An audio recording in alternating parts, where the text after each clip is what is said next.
原文：含得之后者，比喻赤子，逢厉毁地服饰，绝鸟猛兽伏搏，骨若筋柔而握固，谓之牝母之和而捐怒，今之至也。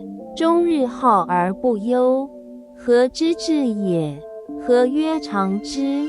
何曰明义？生曰祥，心使气曰强。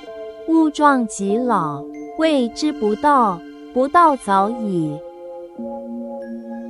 白话：得醇厚者，犹如赤子，无害无味，虫蛇不咬，鸟兽不斗，筋骨柔软却握得紧，不知男女却有反应，精纯所致，整日嚎哭都不气逆。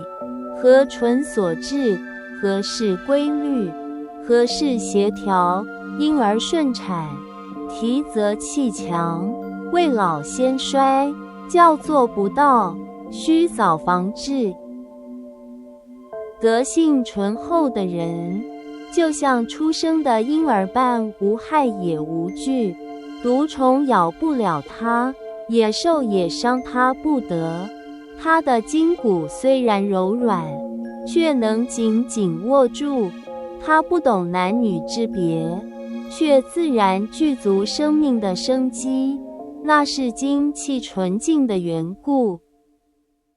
他整日啼哭，气息却不乱，因为内在和顺，气脉圆融。所谓和，就是天地的规律，也是万物协调的节奏，因而能顺利诞生，是因为自然无碍，纯心出题一生，气势便强健而充满。反之，若人未老先衰，气脉不调，那就是不道，违背了自然之道。唯有早早觉察，早早修正，才能使生命归于和顺与长久。夏朝的精神以道法自然为核心，赤子是人生之始，是人一生中最贴近自然的状态，取法于赤子，合乎于自然。含得之后，与物壮及老，谓之不道，不道早已，反映了一个重要的时代讯息。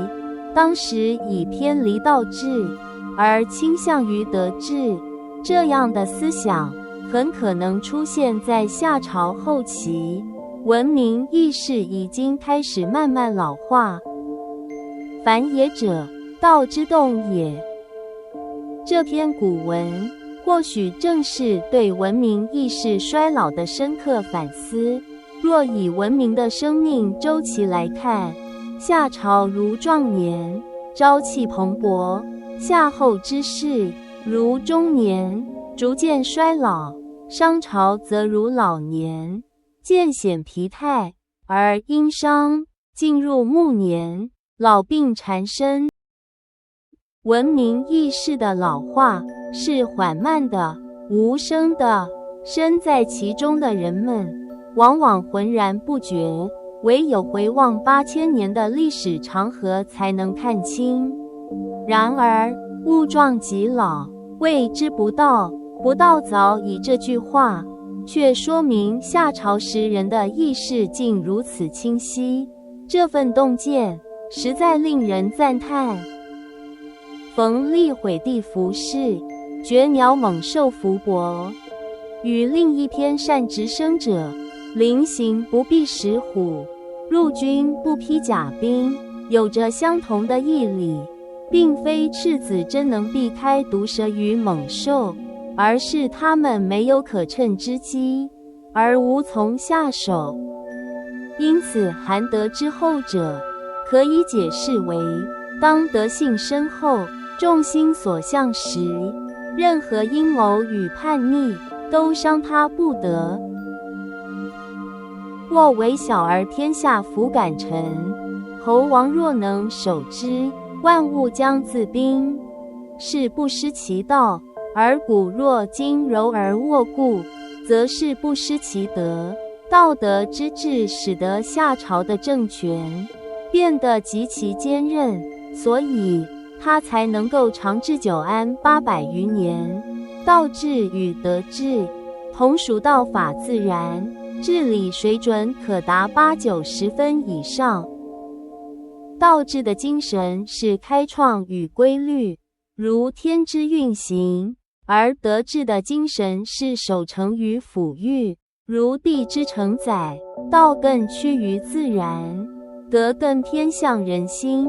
然而，若过于偏向人心，而抛弃自然的规律，便会坠入另一个层次，道法人心的仁义之治。那时，道已失其本，即为不道。从文明意识的角度来看，夏代犹如壮年至中年，仍在道法自然的阶段；商代犹如老年至暮年，转入道法人心；到了周代，文明犹如进入丧仪的阶段，那便是道法制度，也是腐化的开始。再往后，秦汉之后，则全面陷入礼法与暴乱的反复轮回，腐化也逐步加深加重，腐败、腐烂，直至完全腐熟。而文明意识则犹如进入漫长的寒冬黑夜。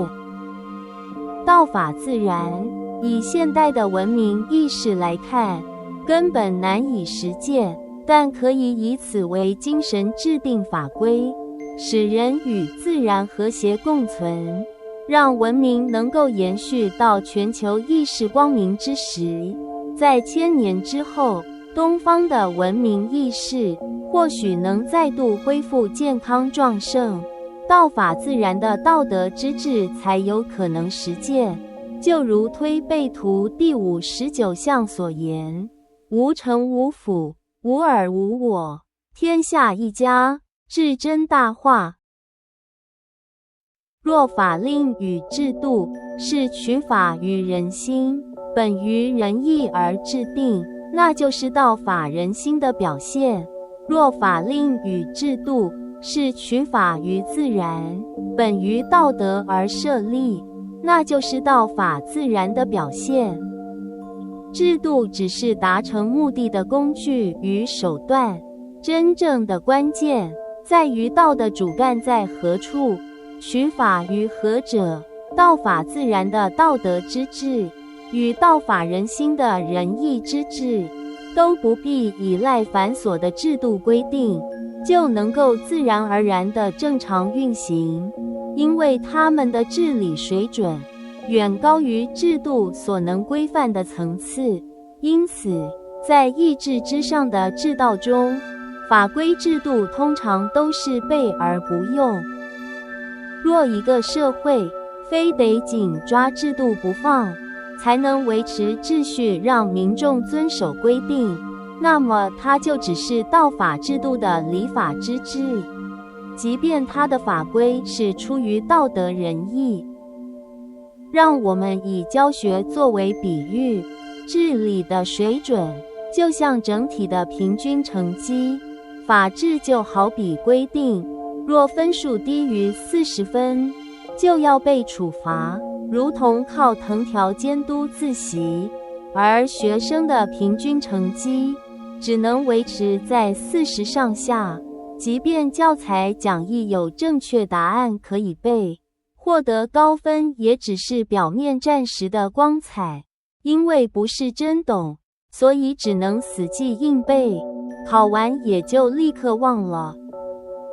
若达到道法人心的层次，就像班级平均成绩已经有60-70分，远离40分，当然就用不着藤条，那些规定与处罚只是备而不用。而道法自然则是更高的境界，平均成绩能达到80-90分以上，那时知识完全吸收而内化为智慧，能够举一反三而活学活用，治理的水准是全面的平均，反映的不是国家或政权的强弱，而是人民的品格与幸福的程度。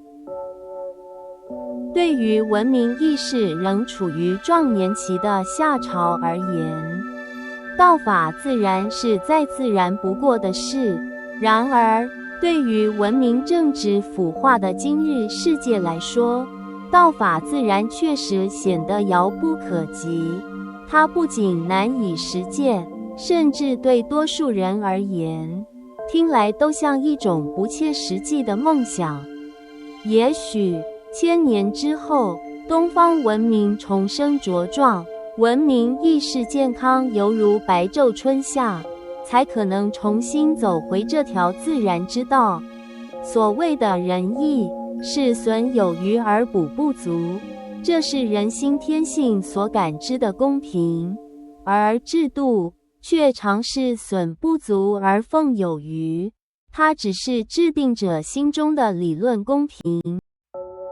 当人心被欲望所主宰，天性就被遮蔽，公平也变成手段，甚至以正义之名，牺牲了其他族群与众生的利益。因此，夏朝黄老的疏导之法，虚其心，以避免贪婪与偏执；弱其志，能顾及他人与众生。弱也者，道之用也。所谓的弱，是用弱而非软弱，是不用强而非无能。真正的弱其志，能力的道化，意志的德化，在实践理想时，兼顾众生福祉，甚至结合两者，以利益众生为至高理想，这才是道之用，也是含德之后的原因所在。